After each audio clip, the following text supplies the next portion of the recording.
Eforus HKBP Pendeta Dr. Victor Tinambunan melakukan kunjungan resmi ke kantor Komnas HAM, Jalan Latuhar Hari Menteng, Jakarta pada hari Selasa 17 Juni 2025.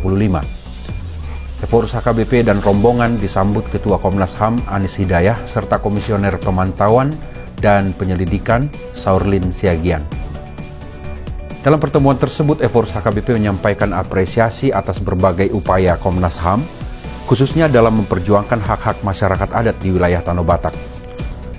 Eforus menyinggung beberapa rekomendasi Komnas HAM yang telah membuahkan hasil positif, termasuk bebasnya Sorbatu Asia Lagan dari proses hukum yang diduga bermuatan kriminalisasi terhadap pejuang lingkungan.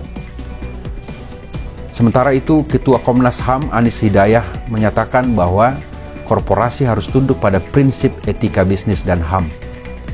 Dalam dialog bersama Eforus, ia juga menegaskan komitmen Komnas HAM untuk terus memperjuangkan kepentingan masyarakat di sekitar kawasan Danau Toba yang selama ini terganggu dan rusak oleh berbagai proyek industri dan ekspansi korporasi.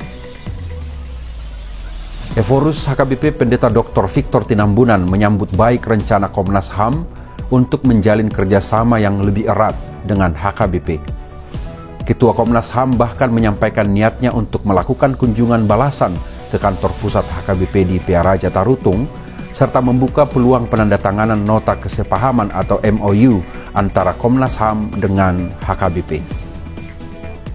Eforus HKBP mengatakan bahwa hendaknya pertemuan tersebut menjadi fondasi kolaborasi nyata demi memperkuat perlindungan HAM, khususnya bagi masyarakat adat dan lingkungan hidup di Tanah Batak.